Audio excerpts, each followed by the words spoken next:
felt like life was taking you on a roller coaster ride. You had no control. You were nauseous. You were dizzy. Things were out of control. You were scared. You were a victim. Have you ever been in that situation? I have. I can speak to that from personal experience. Here's the deal. Yeah, it's a dream, all right? You can take control. You can become conscious. You can step out of the show, step back, and gain a lot of control. It's called hacking the dream. It's a concept in Transurfing, reality Transurfing, and it's chapter 2 from Transurfing in 78 days, which you have seen Karen going through with you on our channel. So Karen, you've been there. I've been there. I've been on the roller coaster ride. In fact, there was a stage in my life I had a reoccurring dream about being on a roller coaster, and I was on it, and then the cart would just like fly off into the sky like I had no good. I was just like, I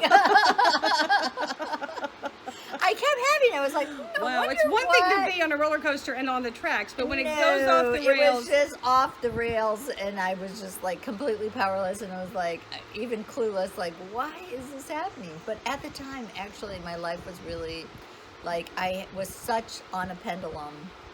I had just graduated from law school and got my dream job, and just working.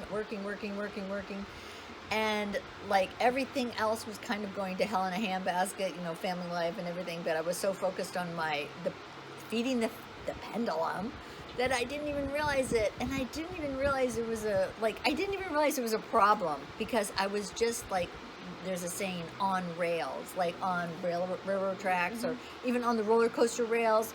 But it's like, life will throw you off, and then when you hit your butt on the ground, that's usually when the awakening begins, and so it's not a bad thing. Well, and you look at what therapists do, or a doctor, or anyone who wants to help you. The first thing they do is they ask you to breathe, right? Ground yourself. Put your feet on the ground. Let's get our bearings, right? Take a look around at what's going on. And you start to get out of the whirlwind of reaction and emotion.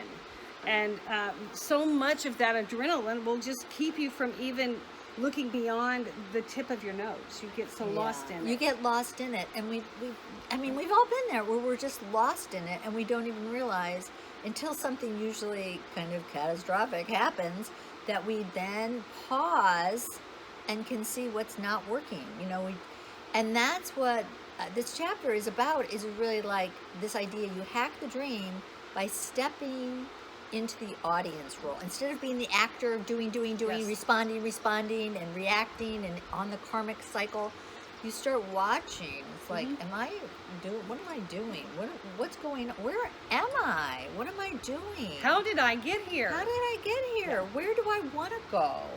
And then by asking those questions, you wake up in the dream. You start waking yourself. I mean, it's the dream. It's like you're waking up, and you can assert, no, I'm awake. I'm in the dream, but I'm awake, and I'm going to start watching. I'm going to be more the watcher than the doer.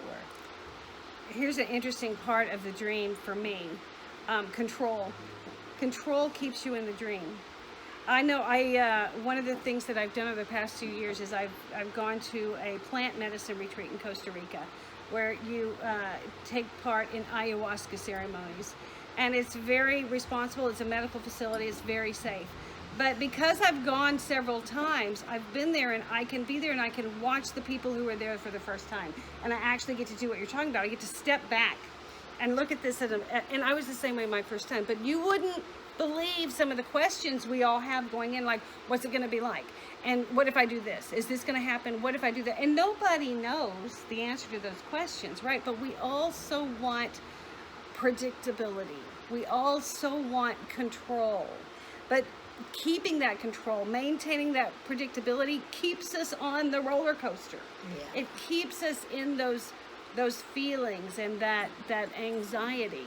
The control is all part of it. What sounds so counterintuitive is that the key to peace and slowing down the roller coaster is actually letting go.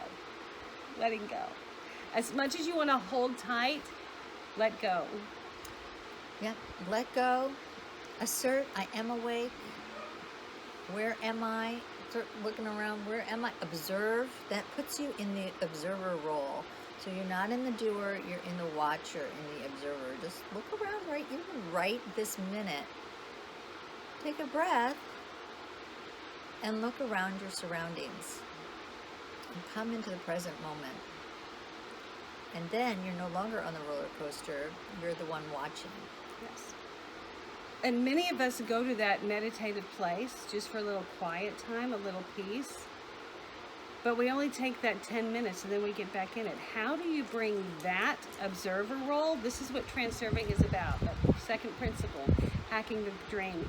Bring that observer role to a larger part of your life. Take it to being a mother. How do you be a mother but still maintain that observer role? I know Eckhart Tolle talks about the observer role, observing life, whether you're in the mother role, whether you're at work as a professional working out. How can you do it in such a way that you are stepping back and you're assessing the surroundings, and you actually can just look and say, I know where I am, I know where I'm going. This is my party. Yeah, so this is going to be linked to our other video, which is on the chapter 2, Hacking the Dream, and we just want to remind everybody you're riding the wave of good fortune.